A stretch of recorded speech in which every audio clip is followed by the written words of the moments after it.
د پاکستان به شمول د دنیا بر سره د سنو خیبر پښتونخوا ګران کتونکو ته سلام. زه اختر ګلفام.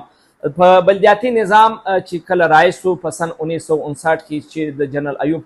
دور حکومت ولو د هغه دوره سره د 20 ساعته پورې چې دی د بلدیاتي نظام چې دی یو فعال کردار ادا کوي، ولې چې دا په لاندې سطح باندې چې د عوامو د عام ولس د پاره چې دی هغه ډېر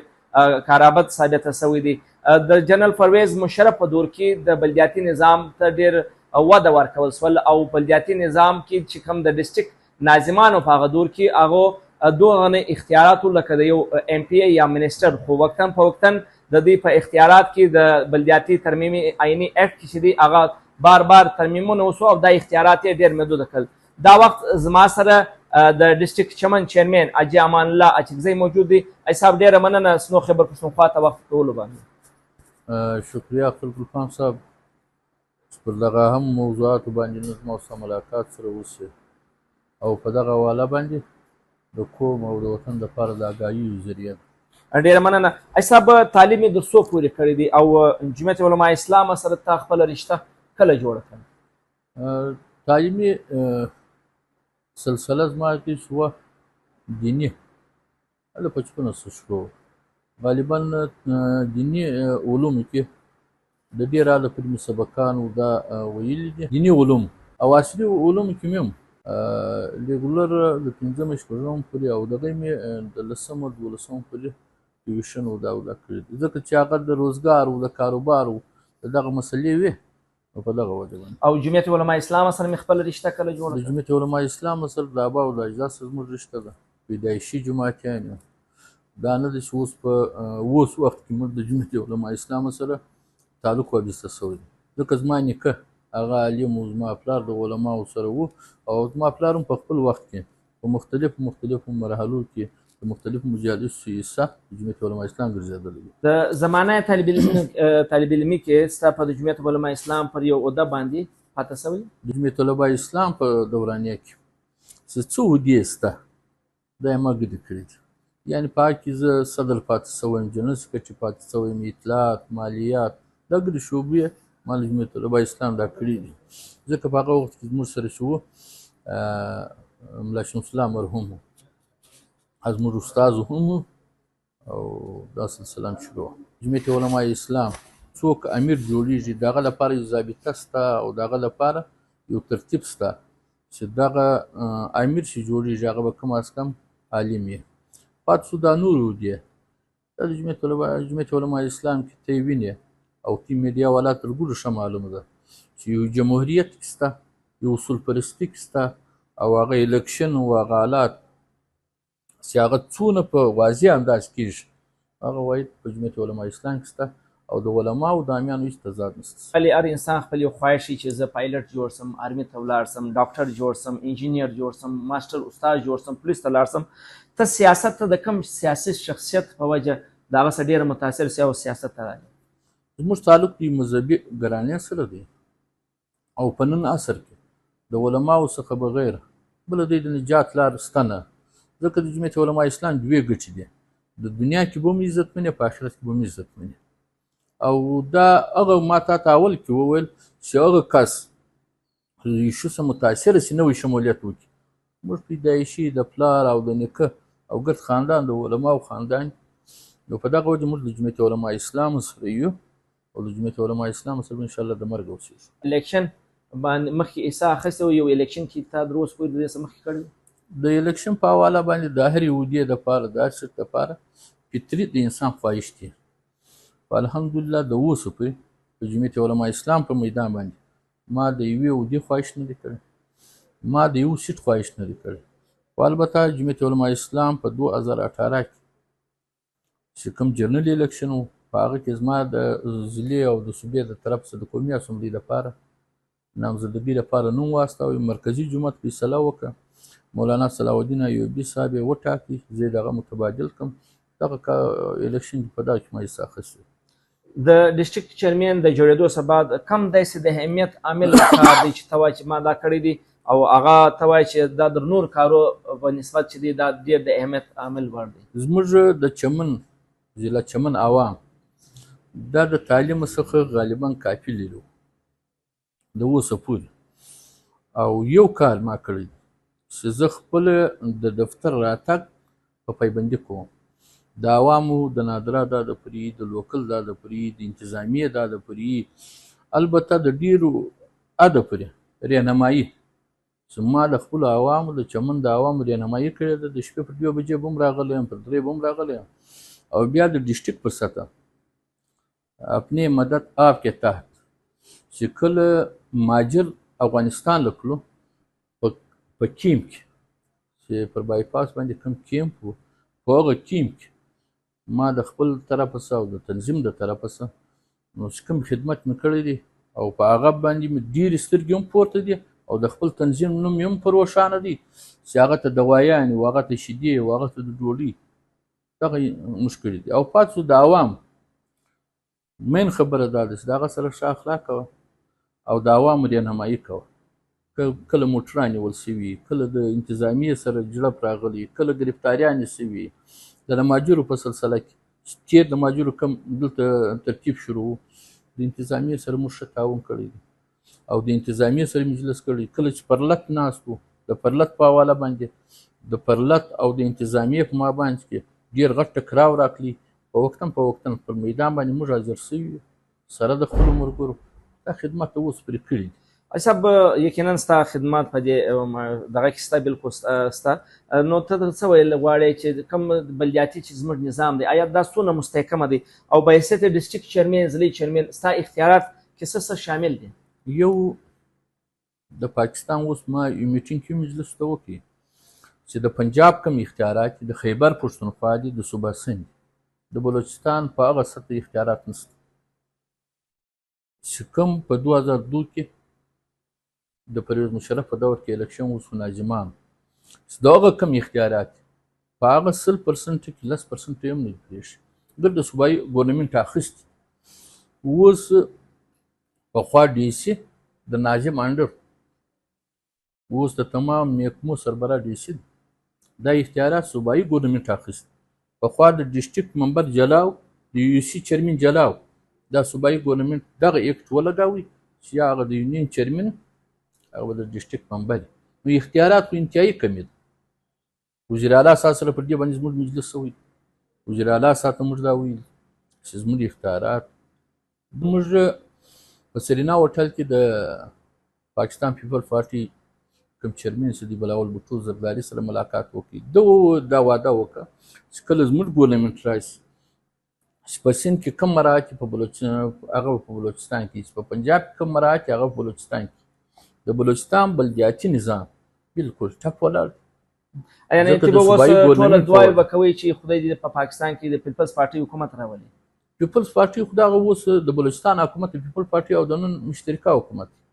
نو دوی په خپل حکومت کې ولې دا مسله نه حل کوي؟ د اوس پرې یو دغه نه دی کړی. بل وضع موږ وزیر اعلی سره میټینګ وکړو. اچھا ستاسو سالانه بجټ څومره وي؟ سالانه بجټ موږ ته په تیر کال کې 4 کروڑ روپۍ راکړي ضلع چمن دپاره. د چمن دپاره 4 کروڑ 66 لکه روپۍ راکړي او زموږ 66,218 چې دا پر مردمشماري کټ ولګېدی دغه 8 لکه و چې موږ هم وویل چې سوی نه ده چې کټ پر ولګېدی پر دا آبادي باندې دی ماته پر 41 یونین کونسل 41 یونین کونسله 4 کروڑ روپۍ راکړي. زما یوان څه دي 1.8 دي. ته وګوره اوس د تمام محکمو سربراہ ډي سي دا اختیارات صوبایي ګورنمنټ اخیستي. پخوا د ډسټرکټ ممبر جلاو، د یو سی چیرمن جلاو، دا صوبایي ګورنمنټ دغه ایکټ ولګاوی چې هغه د یونین چیرمن هغه به د ډسټرکټ ممبر. نو اختیارات خو انتهایي کمې ده. وزیر اعلی صاحب سره پر دې باندې زموږ مجلس شوی، وزیر اعلی صاحب ته موږ دا ویل چې زموږ اختیارات موږ په سرینا هوټل کې د پاکستان پیپل پارټي کوم چیرمن چې دی بلاول بوټو زرداري سره ملاقات وکړي. دا واده وکړه چې کله زموږ ګورنمنټ راشي چې په سند کې کوم مراعات په بلوچستان کې، چې په پنجاب کې کوم مراعات هغه په بلوچستان کې. د بلوچستان بلدیاتي نظام بالکل ټپ ولاړ. یعنې ته به اوس ټوله دعاوې به کوئ چې خدای دې په پاکستان کې د پیپلز پارټي حکومت راولي. پیپلز پارټي خو دغه اوس د بلوچستان حکومت پیپل پارټي او د نن مشترکه حکومت. نو دوی په خپل حکومت کې ولې دا مسله نه حل کوي؟ د اوس پرې یو دغه نه دی کړی. بل وضع موږ وزیر اعلی سره میټینګ وکړو. اچھا ستاسو سالانه بجټ څومره وي؟ سالانه بجټ خو موږ ته په تېر کال کې 4 کروړ روپۍ راکړي زه له چمن دپاره یې 4 کروړ 6 لکه روپۍ راکړي او زموږ 6,218 چې دا پر مردمشماري کټ ولګېدی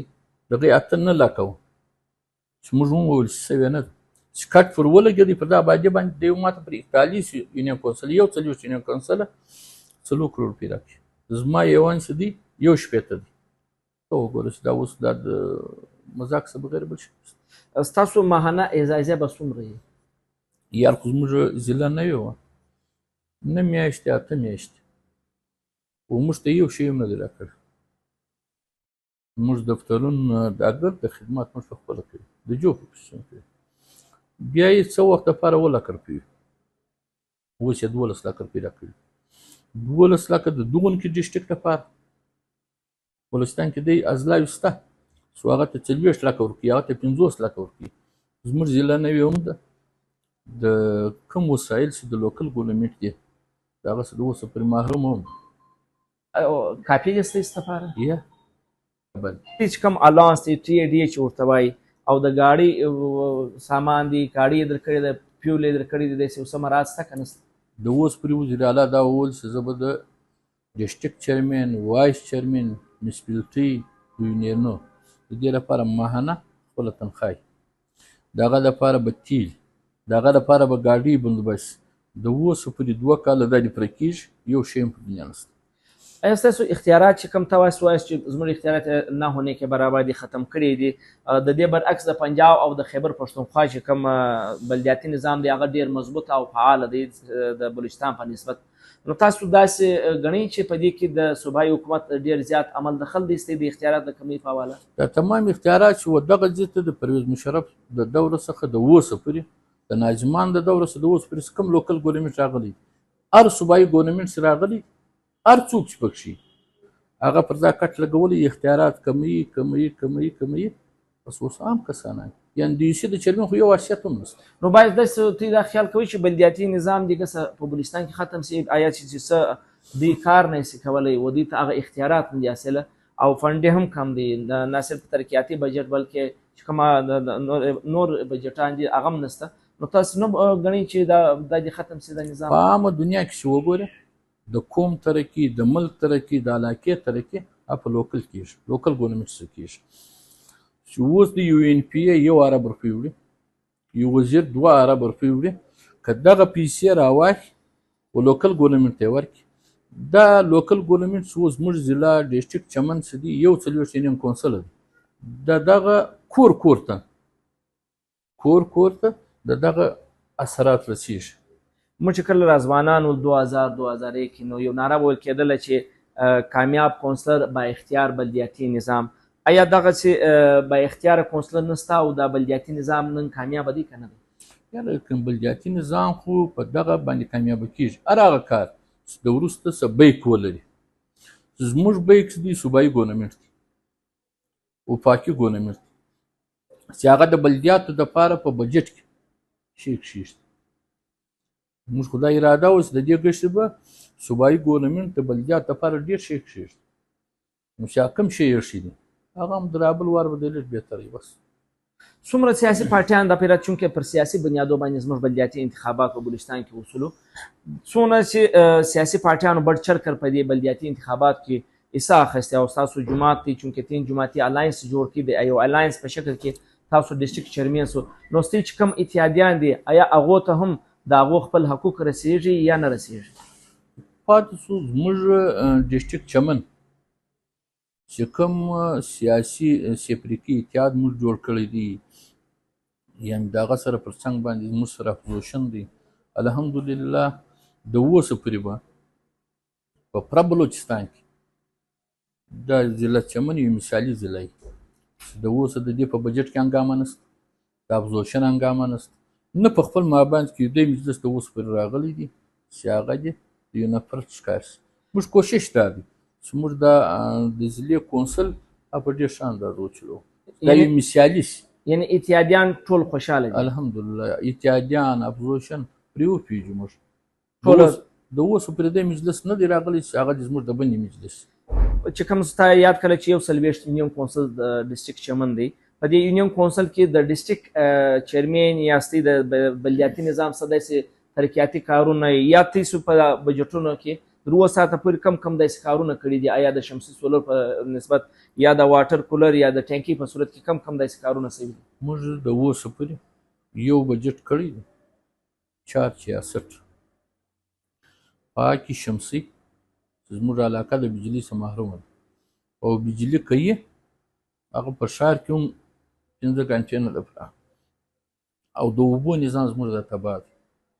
موږ دغه پیسې راواخیستې موږ پر واټر ټنکي باندې او پر شمسي باندې ورکړې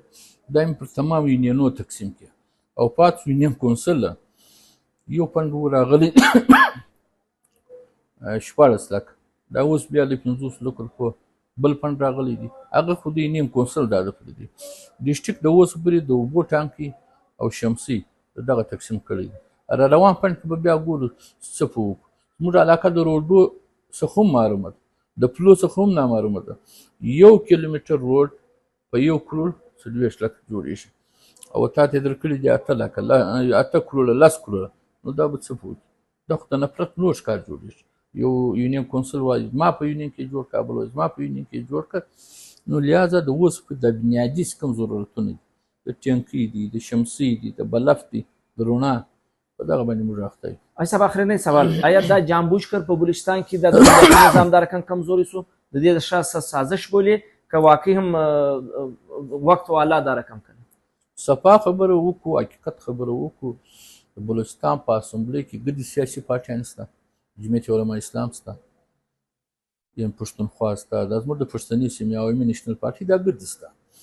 که چیرې دغه همت دی وکړي دغه محنت دی وکړي چې راولاړ شي لوکل ګورنمنټ مضبوطه کړي بیا به د دوی هغه کم سالانه فنډ څه دي هغه به کم وي. هېڅوک دا نه غواړي چې زما فنډ دې کم دا زما فنډ دې پلانکۍ سره استعمالوي. ډېره مننه. دا و د تین جماعتي الاینس ډسټریکټ چیرمن حاجي امان الله اچکزی چې دا زیاته کله چې په ضلع چمن کې چې دی هغه د بلدیاتي نظام خوسته خو اختیارات هغه رقم نه دي لکه کوم چې جنرال پرویز مشرف صاحب ورکړي په 2007 2008 کې چې کوم بلدیاتي نظام د هغه بعد په د بلدیاتي نظام عیني چې کوم ترمیمي اکټ دی په هغه کې بار ترمیمونه سوي دي او دا قانون یې دونه د بلدیاتي نظام دلته دونه کمزوري کړي چې دی وایي چې زموږ دفتر ترقیاتي کارونه دي هغه نه هونه کې برابر دي. د داسې نورو مرکو سره به ان شاء الله وقتا په وقتا موږ په خدمت کې حاضر کیږو.